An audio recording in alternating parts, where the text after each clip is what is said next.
जय श्री कृष्णा, राधे राधे, जय श्री श्याम। कैसे सभी? बढ़िया एकदम।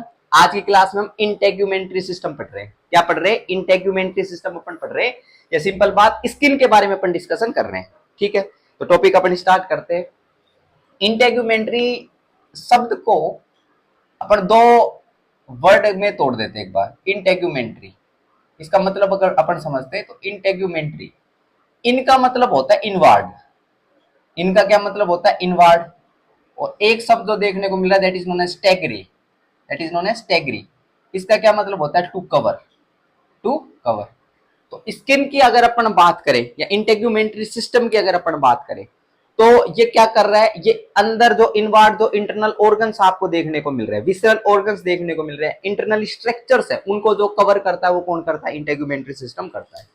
तो सिंपल बात ध्यान रखेंगे, इट कवर्स, या इसमें इंटेग्यूमेंट्री सिस्टम में पढ़ रहे हैं, skin covers the internal organs. Skin covers the internal organs. Skin covers the internal organs and internal structures of the body. Structure of the body, तो बॉडी की जो इंटरनल ऑर्गन्स या फिर इंटरनल स्ट्रक्चर जो आपको देखने को मिल रही है उनको जो कवर करता है वो इंटेग्यूमेंट्री सिस्टम होता है। और इसमें अपन ने सिंपल बात इसको तोड़ दिया, इनका मतलब इनवार्ड और टैगरी का मतलब टू कवर। तो ये पॉइंट अपन ध्यान रख सकते हैं।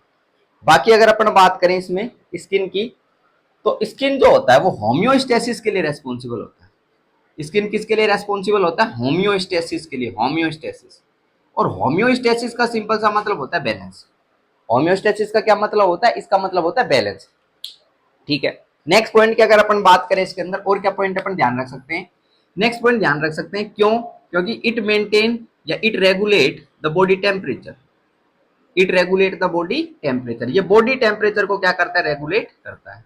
स्किन जो होता है वो बॉडी टेम्परेचर के रेगुलेशन के लिए रेस्पॉन्सिबल आपको देखने को मिलता है। तो इसीलिए अपन बोलते हैं कि it is responsible for homeostasis, balance के लिए रेस्पॉन्सिबल होता है। ओके, नेक्स्ट स्पेसिफिक अगर अपन बात करें इसके अंदर और क्या पॉइंट अपन डिस्कस कर सकते हैं कि स्किन जो है ना, skin is responsible, skin is responsible to detect sensations. Skin is responsible to detect sensations. Sensations को डिटेक्ट करने के लिए क्या रहता है? स्किन रेस्पॉन्सिबल होता है। तो skin is responsible to detect sensation. Sensations की अगर अपन एक बार बात करें, जैसे कि सेंसेशन, कैसे भी सेंसेशंस आपको देखने को मिल सकते हैं। सेंसेशंस हो सकता है प्लेजरेबल सेंसेशन, कैसे हो? आरामदायक सेंसेशन, प्लेजरेबल सेंसेशन। हो सकता है कोई सेंसेशन पेनफुल हो, कोई सेंसेशन क्या हो? पेनफुल सेंसेशन हो। तो कोई प्लेजरेबल सेंसेशन हो, भले ही पेनफुल सेंसेशन हो, भले ही प्लेजरेबल और पेनफुल दोनों साथ में हो। अरे बात समझ में? हाँ, ये तो आ जाएगी। ठीक है, बाकी अगर अपन बात करें अदर स्टिमुलाई, तो अदर स्टिमुलाई की भी बात कर सकते हैं। अदर स्टिमुलाई, ठीक है, तो अदर स्टिमुलाई इसकी अब अपन बात कर सकते हैं। ठीक है, तो ये कुछ पॉइंट अपन क्या कर सकते हैं, इसमें ध्यान रख सकते हैं। तो skin is responsible to detect sensation, भले वो प्लेजरेबल सेंसेशन हो, पेनफुल सेंसेशन हो, या फिर अदर स्टिमुलाई, ये कुछ पॉइंट अपन इसमें कंसिडर कर सकते हैं। ओके, नेक्स्ट पॉइंट के ऊपर अपन चलें इसके अंदर और क्या विशेष विशेष अपन बात कर सकते हैं। तो एक शब्द अपन सुनते हैं, क्या शब्द सुनते हैं अपन? एक मेडिकल टर्मिनोलॉजी अपने साथ सामने आती है, that is known as dermatology. क्या? डर्मेटोलॉजी। डर्मेटोलॉजी की अगर अपन बात करें तो study of skin, study of skin, study of skin, it's disorder, it's disorders and treatment, and their treatment, and their treatment. तो ऐसी ब्रांच जिसके अंदर अपन स्किन की स्टडी करते हो, इसके उनके डिसऑर्डर्स की स्टडी करते हो, या फिर उनके ट्रीटमेंट की अपन स्टडी करते हो, ऐसी स्पेसिफिक ब्रांच को, ऐसी स्पेसिफिक ब्रांच मेडिकल साइंस की, इसको अपन डर्मेटोलॉजी के नाम से जानते हैं। डर्मेटोलॉजी के नाम से जानते हैं, डर्मेटोलॉजी। और जो स्पेशलाइज्ड डॉक्टर आपको देखने को मिलता है, जो कि स्किन से रिलेटेड बीमारियां और उसके उपचार, उनसे रिलेटेड जो भी जांचें होती है, उनके लिए जो रेस्पॉन्सिबल आपको देखने को मिलता है उसको डर्मेटोलॉजिस्ट बोलते हैं। तो एक मेडिकल स्पेशलिस्ट डॉक्टर की मैं बात कर रहा हूँ, डर्मेटोलॉजिस्ट जिसको अपन बोल रहे हैं। डर्मेटोलॉजिस्ट जो होगा वो स्किन से रिलेटेड जो बीमारियां होंगी या स्किन से रिलेटेड जो बीमारियों के ट्रीटमेंट जो होगा उसको करने के लिए जो रेस्पॉन्सिबल होता है उसको अपन डर्मेटोलॉजिस्ट के नाम से जानते हैं। तो कुछ ये अपन ने जनरल इंट्रोडक्शन अपन ने डिस्कस किया है। फिर इंपॉर्टेंट बात मैं कर रहा हूं, जो स्किन आपको देखने को मिलती है इसका ओरिजिनेशन कहां से हुआ, स्किन का ओरिजिनेशन की एक बार बात कर लेते हैं। तो स्किन का जो ओरिजिनेशन आपको देखने को मिला है वो देखने को मिला है एक्टोडर्म से, एक्टोडर्म से। तो एम्ब्रियोनिक लाइफ के अंदर स्किन का ओरिजिनेशन हुआ था, और कहां से, एक्टोडर्म से ओरिजिनेशन आपको देखने को मिला था। जैसे नर्वस टिश्यू का एक्टोडर्म से ओरिजिनेशन होता है, ऐसे ही स्किन का भी कहां से होता है, एक्टोडर्म से ओरिजिनेशन आपको देखने को मिलता है। तो एक्टोडर्म से ओरिजिनेशन होता है, ठीक बात है क्या।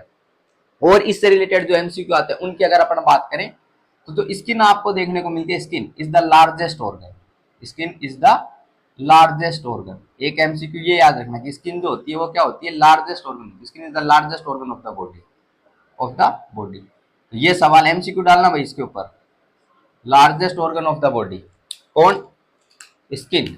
और ये डालना एमसीक्यू, इसके ऊपर क्या डालना एमसीक्यू। ये आप लोगों के एग्जाम के अंदर जो एमसीक्यूज आएंगे उनके अंदर ये डायरेक्ट सवाल आ सकता है, ठीक है। तो ये कुछ पॉइंट ध्यान रख सकते हो।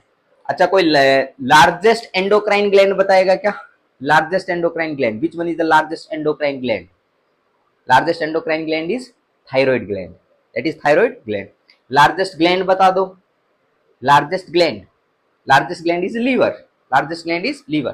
तो कुछ पॉइंट अपन ध्यान रख सकते हैं। बाकी लार्जेस्ट ऑर्गन की अगर बात करें तो दैट इज द स्किन। अच्छा, नेक्स्ट अगर अपन इसमें बात करें तो स्किन का जो वेट आपको देखने को मिलता है, क्या देखने को मिलता है, वेट। अगर वेट की अगर अपन बात करें तो स्किन का लार्जेस्ट ऑर्गन हो गया लगभग लगभग 4.5 से 5 किलोग्राम वेट आपको देखने को मिलता है। कितना देखने को मिलता है, 4.5 से 5 किलोग्राम इसको, इसका वेट आप लोगों को देखने को मिलता है। तो स्किन का वेट हो गया 4.5 से 5 kilogram, and that weight is about 16%, it makes about 16% of the total body weight, ठीक है। It makes about 16% of the total body weight. जितना भी बॉडी वेट आपको देखने को मिलता है उसका 16% जो है, कितना परसेंट, 16%। कौन बना देता है, स्किन बना देता है। लगभग लगभग 4.5 से 5 किलोग्राम इसका वेट आपको देखने को मिलता है। नेक्स्ट अगर बात करें तो स्किन जो है इसमें अपन सरफेस एरिया, ये मतलब स्किन जो है कितने सरफेस एरिया को कवर करता है, स्किन जो है ये सरफेस एरिया को कवर करता है। तो कितने कितने एरिया को कवर करता है, अगर इसकी अगर बात करें तो 1.5 से 2 स्क्वायर मीटर, 2 स्क्वायर मीटर इसको अपन कंसिडर करते हैं। 1.5 से 2 स्क्वायर मीटर इतने सरफेस एरिया को क्या कर लेता है, कवर कर लेता है। इतने सरफेस एरिया के ऊपर ये प्रेजेंट आपको देखने को मिलता है, ठीक है। स्किन जो होता है, स्किन का अगर और पॉइंट अपन डिस्कस करें तो skin is the protective, skin is the protective, protective organ आपको देखने को मिलता है। क्या देखने को मिलता है, प्रोटेक्टिव ऑर्गन आपको देखने को मिल रहा है। और जितने भी विसरल ऑर्गन्स है उनको क्या करता है, कवर करता है। Cover the visceral organs, visceral का मतलब internal, cover the visceral, visceral, visceral organs, visceral organs, visceral organs को क्या करता है, कवर करता है। अच्छा, नेक्स्ट सवाल जो यहां से आ सकता है, प्रोटेक्टिव ऑर्गन तो हो गया, ये फर्स्ट लाइन डिफेंस के लिए रेस्पॉन्सिबल होता है। It is the first line defence, first line defence of the body. तो बॉडी का जो फर्स्ट लाइन डिफेंस जो होता है वो क्या होता है, स्किन ही होता है। तो ये पॉइंट अपन ध्यान रख सकते हैं। ये भी एक एमसीक्यू लगाना, which one is known as first line defence of the body. तो first line defence of the body जो होता है वो कौन होता है, स्किन होता है। तो ये भी पॉइंट अपन ध्यान रख सकते हैं। जैसे कि आपने देखा होगा, जैसे नॉर्मली ये चारों तरफ हर जगह पर ये स्किन स्किन आपको प्रेजेंट देखने को मिल रही है, ठीक है। और ये बाहर के जो एक्सपोजर आपको देखने को मिल रहा है, जैसे मान लो स्किन नहीं होती तो बैक्टीरिया बाहर से आता, फंजाई बाहर से आता, वो अंदर की तरफ इंटरनल ऑर्गन्स में एंटर कर जाता और इन्फेक्शन कॉज कर देता। लेकिन ये फर्स्ट लाइन डिफेंस की तरह काम कर रहा है, आराम से कोई चीज एंटर नहीं कर सकती। हाँ, अगर आप इसकी स्किन की इंटीग्रिटी को लूज कर देते हो उस कंडीशन में इन्फेक्शन की संभावनाएं बढ़ जाती है। जैसे कि अगर बर्न की बात करें, किसी को बर्न इंजरी हुई है तो बर्न इंजरी के अंदर वहां पर स्किन की इंटीग्रिटी लूज हो गई, वहां से बैक्टीरिया वगैरह क्या कर सकते हैं, उधर एंटर करके मल्टीप्लाई ग्रोथ कर इन्फेक्शन कॉज कर सकते हैं। तो इसीलिए इसको अपन first line defence of the body consider करते हैं। फिर सवाल ये आता है, क्या स्किन जो है क्या ये यूनिफॉर्मली थिक है, क्या स्किन जो है क्या ये यूनिफॉर्मली थिक है क्या। तो इसकी अगर अपन बात करें तो एक पॉइंट यहां पर और कंसिडर करना, skin is not uniformly thick, skin is not uniformly thick, skin is not uniformly thick. Skin जो है वो यूनिफॉर्मली थिक नहीं है, मतलब इसकी थिकनेस वेरी करेगी, अलग अलग जगह पे, जैसे इधर थिकनेस वेरी करेगी, इस जगह पर थिकनेस वेरी करेगी, आईलिड्स जो है इनके ऊपर थिकनेस वेरी करेगी, तो ये यूनिफॉर्मली थिक नहीं है। जैसे कि बात करें एवरेज थिकनेस की, अगर अपन बात करें स्किन के अंदर, किसकी बात कर सकते हैं, एवरेज थिकनेस की। तो जो एवरेज थिकनेस आपको देखने को मिलती है इसके अंदर, तो एवरेज थिकनेस होती है लगभग लगभग 1 से 2 mm। कितनी एवरेज थिकनेस आपको देखने को मिलती है, average thickness is about 1 to 2 mm, इतनी आपको देखने को मिलती है। नेक्स्ट पॉइंट की अगर अपन बात करें, जैसे कि सोल्स की बात करें, सोल्स की बात कर लो, पाम्स की बात कर लो, सोल्स और पाम्स, जैसे कि अपन ये पाम्स हो गया, इनकी बात करें या सोल्स की अपन बात करें, जब इनको आप टच करते हो तो ये बाकी जो स्ट्रक्चर आपको देखने को मिल रही है, इनसे क्या देखने को मिलता है, थिक थिक नजर आता है। सोल्स और पाम्स की अगर बात करें तो ये थिक आपको नजर आते हैं, ये क्या नजर आते हैं, थिक नजर आते हैं। और इनकी जो थिकनेस आप लोगों को देखने को मिलती है दैट इज अराउंड 5 mm, लगभग लगभग 4 से 5 mm आप लोगों को इधर देखने को मिलती है, तो 5 mm कंसिडर आप लोग कर सकते हो। तो सोल पाम्स जो होते हैं वो थिकर आपको देखने को मिलते हैं। एवरेज थिकनेस तो 1 से 2 mm हो गई, और बाकी सोल्स पाम की थिकनेस आपको ज्यादा देखने को मिलती है, 5 mm के अराउंड थिकनेस आपको नजर आती है। और पॉइंट की अगर अपन बात करें इसके अंदर, तो कई जगह से स्किन जो होती है वो थिन भी आपको नजर आती है। जैसे कि अगर अपन बात करें आईलिड की बात करें, इसकी बात करें आईलिड्स, आईलिड्स आईलिड की अगर बात करें तो टोटल 5 लेयर के अंदर अपन आईलिड पढ़ते हैं।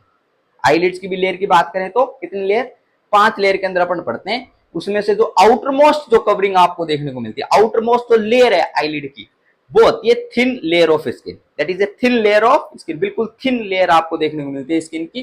तो आईलिड की बात कर रहे हैं तो स्किन की जो थिन लेयर है वहां पर भी आपको प्रेजेंट देखने को मिलेगी।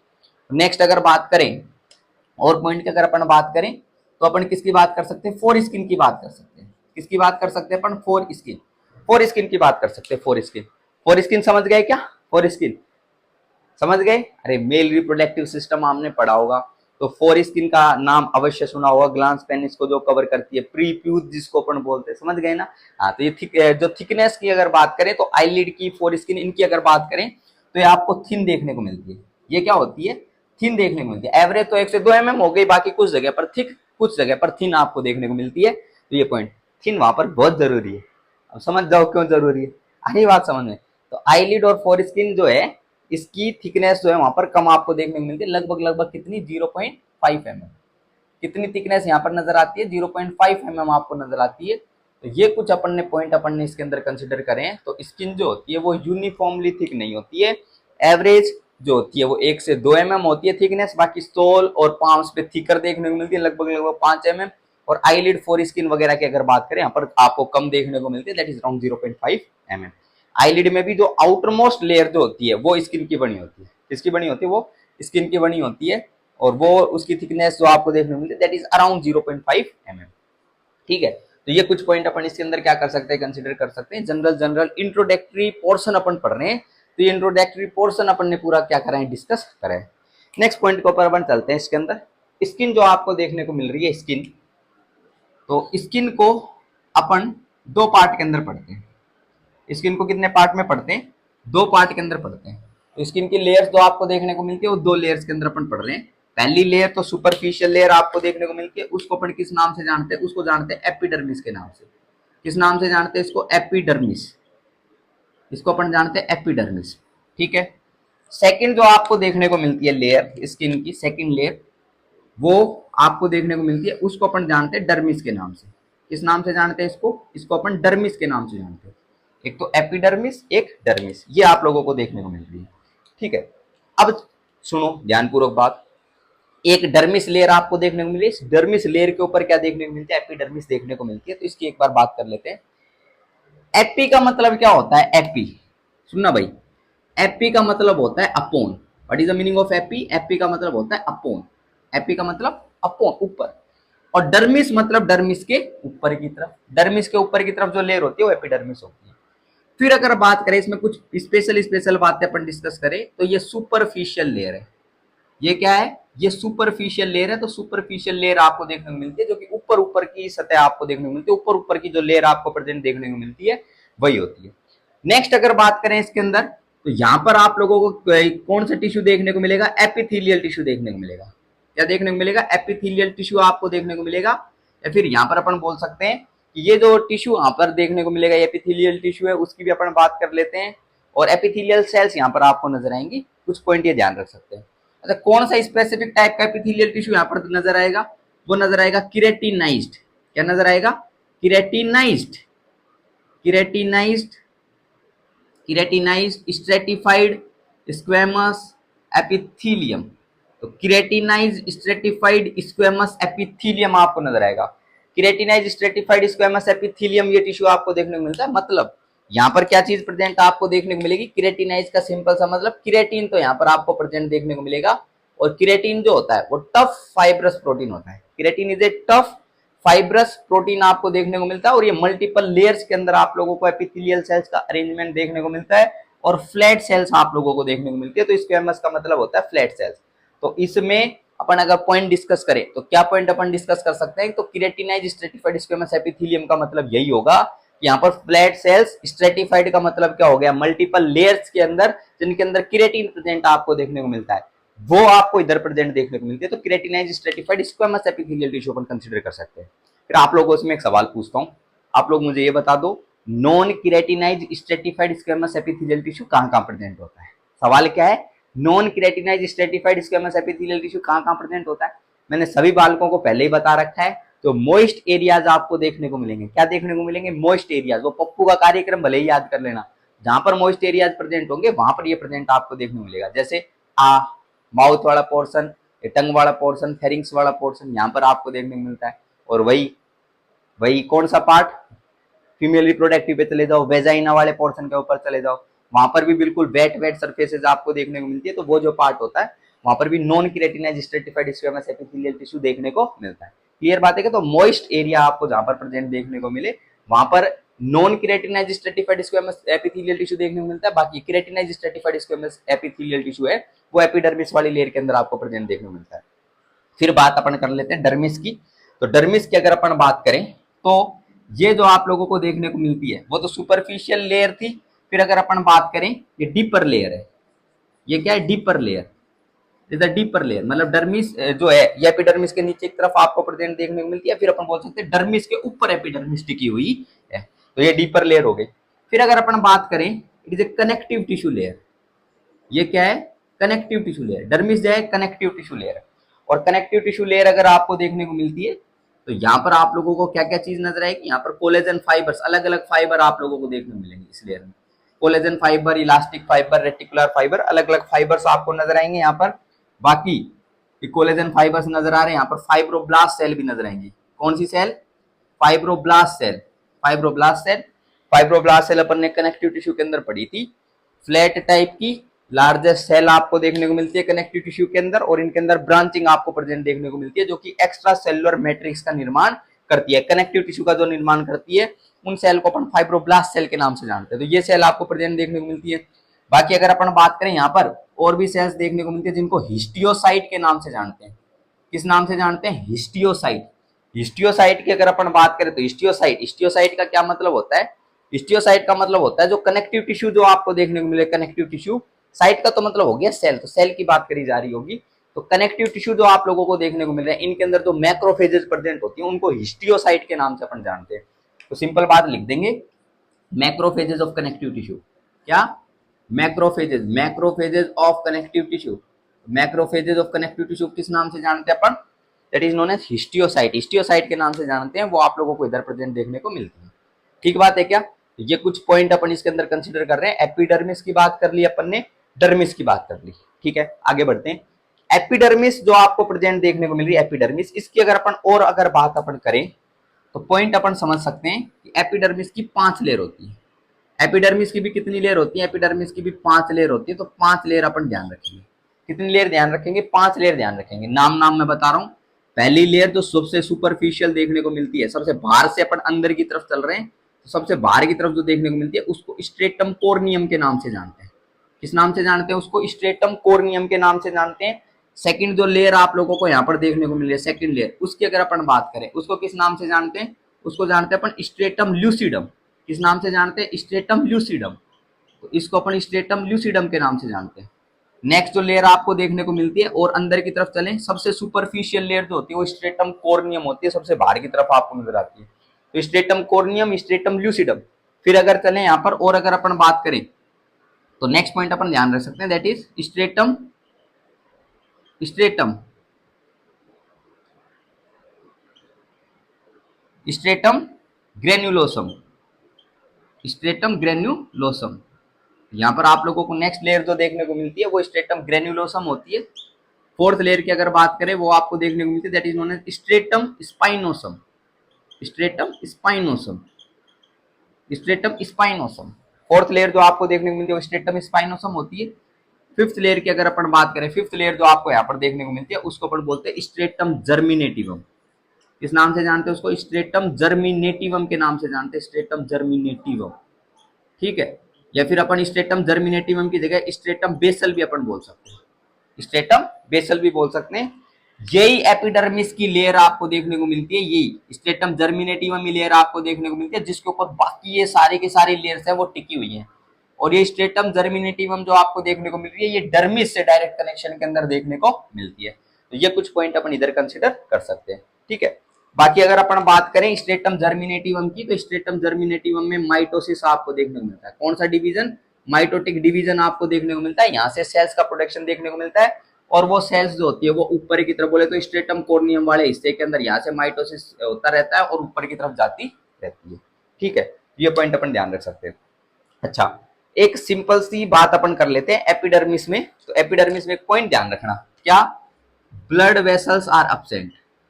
ब्लड वेसल्स जो होती है, ब्लड वेसल्स, ब्लड वेसल्स आपको इधर क्या देखने को मिलती है? एब्सेंट होते। तो एपिडर्मिस की जो लेयर आपको देखने को मिलती है इसमें ब्लड वेसल्स आपको एब्सेंट देखने को मिलती है।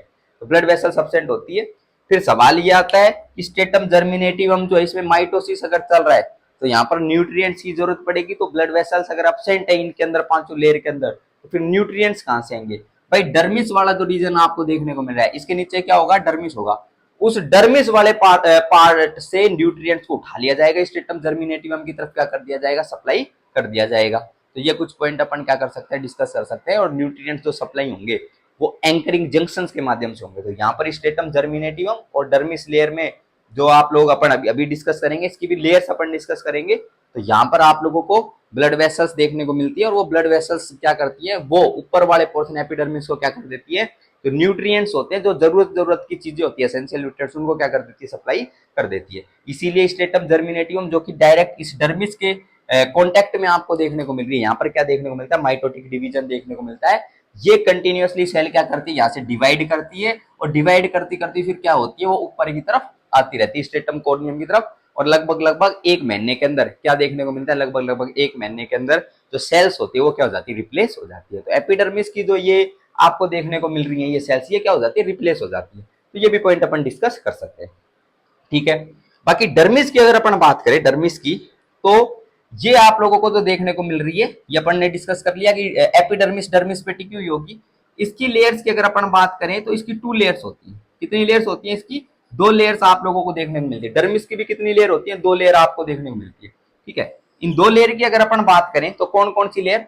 पहली लेयर जो आपको देखने को मिलती है उसको तो अपन किस नाम से जानते हैं? उसको अपन जानते हैं सुपरफिशियल, सुपरफिशियल पेपिलरी डर्मिस। किस नाम से जानते हैं? Superficial papillary dermis, superficial papillary dermis.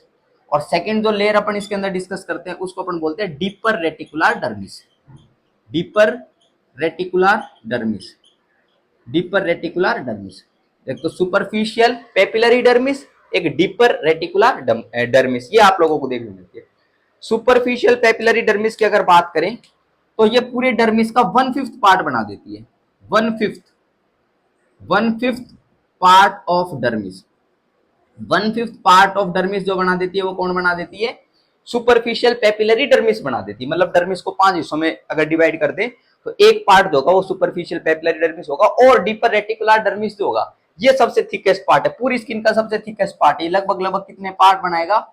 4/5 part बनाएगा। किसका?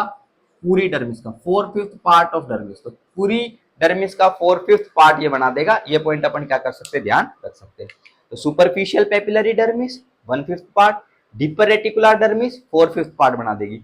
और डर्मिस के नीचे भी आप लोगों को एक लेयर आपको देखने को मिलती है। वैसे तो मैं स्किन को 2 लेयर में डिस्कस करता हूँ, एपिडर्मिस, डर्मिस। बाकी कुछ बुक्स जो है वो 3 लेयर के अंदर भी डिस्कस करती हैं, 3 लेयर के अंदर भी लिखा हुआ है। तो एपिडर्मिस, डर्मिस, और इस डर्मिस के नीचे की तरफ एक लेयर आप लोगों को देखने को मिलती है, उस लेयर को हाइपोडर्मिस के नाम से जानते हैं। किस नाम से जानते हैं उसको, हाइपोडर्मिस के नाम से जानते हैं, हाइपोडर्मिस, या फिर सबक्यूटेनियस लेयर अपन बोल सकते हैं। तो कि सबक्यूटेनियस लेयर आप कंसीडर कर सकते हो कि सबक्यूटेनियस लेयर या हाइपोडर्मिस, जो कि इसके नीचे की तरफ, डर्मिस के नीचे की तरफ आपको प्रेजेंट देखने को मिलती है। ठीक है, ये मैं लास्ट में जब एक्सप्लेन कर दूंगा नेक्स्ट लेक्चर के अंदर, जो एपिडर्मिस, डर्मिस और हाइपोडर्मिस अपन डिस्कस कर रहे होंगे, तो मैं पूरा एक्सप्लेन कर दूंगा कि हाइपोडर्मिस में एरोलार कनेक्टिव टिश्यू और एडिपोज कनेक्टिव टिश्यू क्या होंगे, वो प्रेजेंट आप लोगों को देखने को मिलेंगे, और इसको सबक्यूटेनियस लेयर के नाम से भी अपन जानते हैं। तो एपिडर्मिस, डर्मिस, और डर्मिस के नीचे हाइपो, हाइपो का मतलब नीचे की तरफ, हाइपोडर्मिस के नीचे की तरफ जो होती है वो हाइपोडर्मिस के नाम से अपन जानते हैं, वो प्रेजेंट होती है। बाकी एपिडर्मिस और डर्मिस अपन कंसीडर कर सकते हैं, इसको एक नोट डाल के अपन लिख देंगे कि हाइपोडर्मिस जो होती है, हाइपोडर्मिस उसको सबक्यूटेनियस लेयर बोलते हैं, वो इसके नीचे की तरफ प्रेजेंट होती है। ठीक है, तो अपन इसको याद करते हैं। ये जो एपिडर्मिस वाला हिस्सा आपको देखने को मिल रहा है, इसमें 5 लेयर प्रेजेंट थी, stratum corneum, stratum lucidum, stratum granulosum, stratum spinosum, stratum germinativum. Next अगर बात करें डर्मिस में 2 लेयर आपको देखने को मिलती है, superficial papillary dermis, deeper reticular dermis. Okay, next इसको याद करते हैं अपन, कैसे याद करेंगे, इन लेयर को अपन याद करते हैं 5 लेयर। अच्छा, एक मैं न्यूमोनिक लिख रहा हूं आप लोगों के सामने, उस न्यूमोनिक को याद करना। स्ट्रेटम जर्मिनेटिवम से याद रखना गिरधारी, क्या इससे याद रखना गिरधारी, ये याद रख लिया गिरधारी जर्मिनेटिवम से। स्पाइनोसम से याद रखना गिरधारी सिंग, गिरधारी सिंग, इधर से क्या याद रखेंगे, सिंग। नेक्स्ट स्ट्रेटम ग्रेनुलोसम से क्या याद रखेंगे, अच्छा गिरधारी सिंह, और यहां पर एंड भी लगा लेना, गिरधारी सिंह एंड। ठीक है, और ग्रेनुलोसम से ध्यान रखेंगे Girdhari Singh and glucose, glucose, Girdhari Singh and glucose. Lucidum से याद रखना लाइक, लाइक, और कोर्नियम से याद रखना कोरियन, क्या याद रखना, कोरियन, कोरियन शो, शो से ध्यान रखना दैट इज स्ट्रेटम। तो सारी की सारी स्ट्रेटम लेयर हो गई। एक न्यूमोनिक ध्यान रखना, Girdhari Singh and glucose like Korean show, Girdhari Singh and glucose like Korean show. इसके अंदर ये 5 लेयर जो आपको देखने को मिल रही है ये कवर होगी, लेकिन ध्यान रखना स्ट्रेटम कॉर्नियम जो है ये सबसे सुपरफिशियल है, ये क्या है, सुपरफिशियल लेयर आपको देखने को मिलती है स्किन में, सबसे सुपरफिशियल लेयर होती है। स्ट्रेटम जर्मिनेटिवम में वो एपिडर्मिस की डीपर लेयर आपको देखने को मिलती है। ठीक है, तो ये कुछ पॉइंट अपन कंसीडर कर सकते हैं। अच्छा, फिर इसके अंदर सवाल ये आता है इसके अंदर कि Girdhari Singh and glucose like Korean show, तो सवाल ये आता है कि ये सर ग्लूकोज का तो नाम सुन रखा है, बहुत बार सुन रखा है, लेकिन ये गिरधारी सिंह कौन है, ये गिरधारी सिंह कौन है, तो इसकी मैं स्टोरी सुनाता हूँ। ग्लूकोज, गिरधारी सिंह, इनकी मैं क्या सुनाता हूँ, स्टोरी सुनाता हूँ। तैयार हो जाओ स्टोरी सुनने के लिए, हो गया तैयार, पक्का। अच्छा, तो बोलता हूँ लाइन, वो का मतलब है ग्लूकोज, वो मिलती रोज मुरारी से पर सेटिंग थी गिरधारी से, वो मिलती रोज मुरारी से पर सेटिंग थी गिरधारी से, खर्चा राजू से लेती थी पर शर्माती थी बनवारी से। समझ रहे हो क्या बात, जब हम स्कूल में पढ़ते थे तो एक टिफिन में खाते थे, हम सूखी रोटी लाते थे पर घी का भोग लगाते थे, अब जब रास्ते में वो मिल जाती है ठंडी आहें भर जाते हैं, उसके 2-2 बच्चे हमको मामा जी कह जाते हैं। अरे बात समझ में, वो रह गई पूनम ढिल्लो सी, पूनम ढिल्लो को तो जानते होंगे, वो रह गई पूनम ढिल्लो सी, हम रह गए अटल बिहारी से, वो मिलती रोज मुरारी से पर सेटिंग थी गिरधारी से, खर्चा राजू से लेती थी पर शर्माती थी बनवारी से। अरे बात समझ में, अब प्यार में डूब के मरने को चुल्लू भर पानी मिला हमें, अब प्यार में डूब के मरने को चुल्लू भर पानी मिला हमें, उसकी शादी हो गई और बाबा जी का ठुल्लू मिला हमें। ठीक है, उसकी अक्सर हम एक बात से घबरा जाते हैं, उसकी अक्सर हम एक बात से घबरा जाते हैं, वो कसम बाप की खाती है और चाचा जी मर जाते हैं। ठीक है, तो ये गिरधारी सिंह और ग्लूकोज की स्टोरी है, तो ये पॉइंट इसके अंदर ध्यान रख सकते हो। एक लाइन याद रखना, Girdhari Singh and glucose like Korean show. ठीक है, तो ये पूरी की पूरी यहाँ पर अपन ने कंप्लीट कर दी है। बाकी ये पॉइंट अपन डिस्कस के अंदर डिस्कस कर सकते हैं, सुपरफिशियल पेपिलरी डर्मिस और डीपर रेटिकुलर डर्मिस। ये लाइन याद कर लेना, ये लाइन याद करते ये कंप्लीट हो जाएगा, बिल्कुल सीक्वेंस में पढ़ के जाना। आउटर मोस्ट में कॉर्नियम होगा और लास्ट के अंदर स्ट्रेटम, ये डीपर रेटिकुलर डर्मिस आपको देखने को मिलेगा, बिल्कुल ऐसे सीक्वेंस में, outermost to innermost. कई बार वो outermost to innermost पूछ लेता है, कई बार innermost to outermost पूछ लेता है, तो ये पॉइंट अपन इसके अंदर क्या कर सकते हैं, याद कर सकते हैं। ठीक है, नेक्स्ट पॉइंट के ऊपर अपन चलेंगे। इसके अंदर नेक्स्ट क्या पॉइंट अपन ध्यान रख सकते हैं, जो एपिडर्मिस वाली जो लेयर आप लोगों को देखने को मिली, एपिडर्मिस वाली लेयर, इसके अंदर आप लोगों को स्पेशलाइज्ड सेल्स देखने को मिलती है। There are 4 principal cells, there are 4 principal cells, 4 principal cells in epidermis।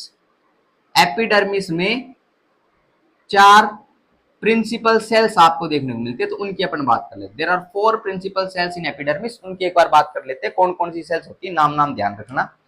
पहली सेल जो आप लोगों को देखने को मिलती है, उस पहली सेल को अपन बोलते हैं दैट इज नोन एज किरेटिनोसाइट।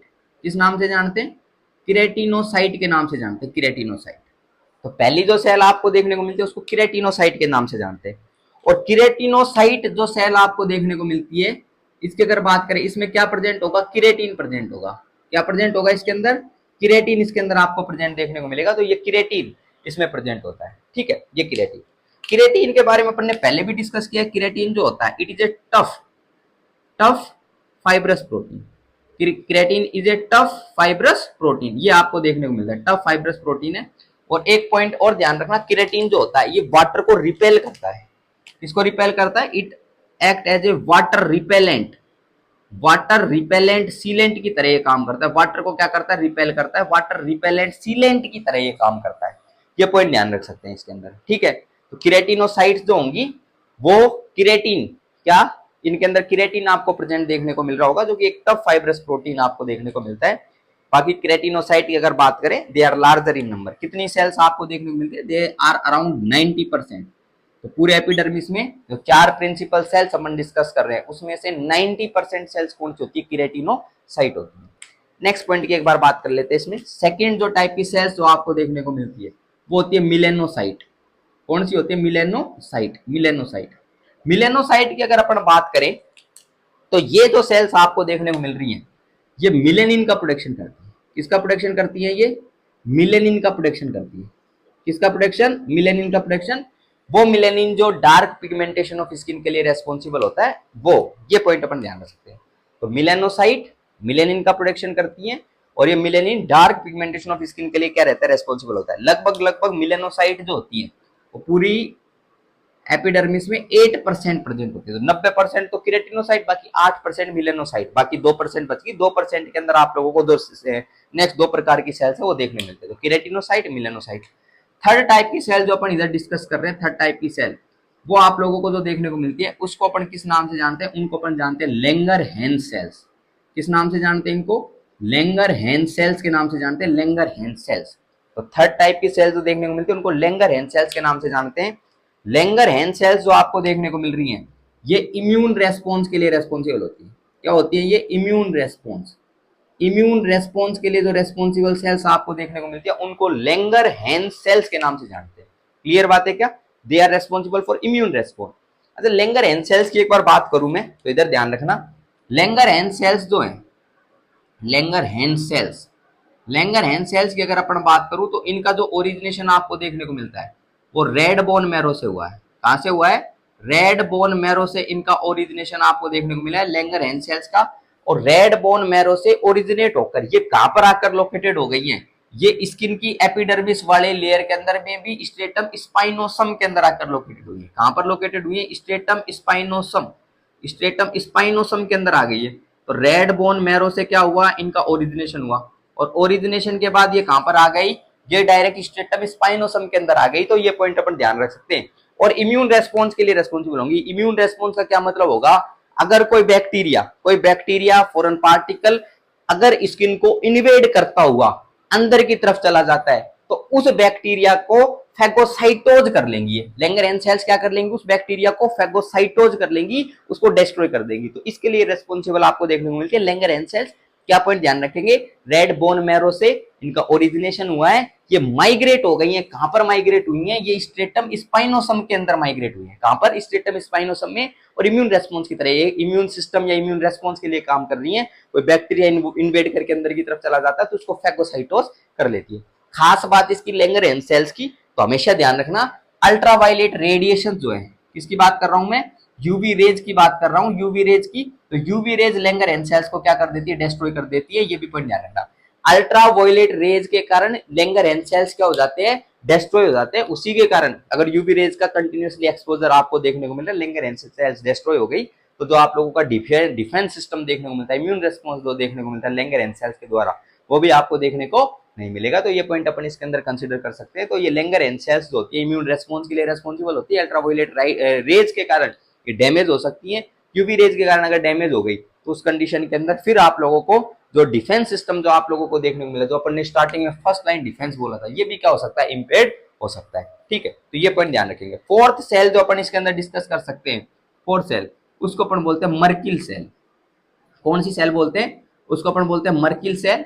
और मर्किल सेल की अगर अपन बात करें तो मर्किल सेल किसके लिए रेस्पॉन्सिबल होती है, to detect touch, to detect, to detect touch stimuli, to detect touch stimuli. Touch stimuli को डिटेक्ट करने के लिए जो रेस्पॉन्सिबल होती है वो कौन सी सेल होती है, वो मर्किल सेल्स आप लोगों को देखने को मिलती है। तो ये कुछ पॉइंट अपन इसके अंदर कंसिडर कर सकते हैं। तो 4 प्रकार की सेल्स मैंने लास्ट के अंदर डिस्कस कर दी है। 4 प्रकार की सेल, एक तो केराटिनोसाइट, बाकी मिलेनोसाइट, बाकी लैंगरहैंस सेल्स और मर्किल सेल्स। ये पॉइंट टू पॉइंट मैंने क्या कर दिया, इधर कंसिडर कर दिए। तो ये जनरल इंट्रोडक्शन अपन ने इसका डिस्कस कर लिया है। बाकी इसके सेकंड लेक्चर के अंदर अपन क्या पॉइंट डिस्कस करेंगे, ये पूरी एपिडर्मिस को उठाएंगे, डर्मिस को उठाएंगे, हाइपोडर्मिस को उठाएंगे। वो पॉइंट अपन इसके अंदर पूरे पूरे एक लेक्चर के अंदर कंप्लीट कर देंगे। आई थिंक आज की क्लास को अपन यही समाप्त करते हैं। Thank you so much for the class.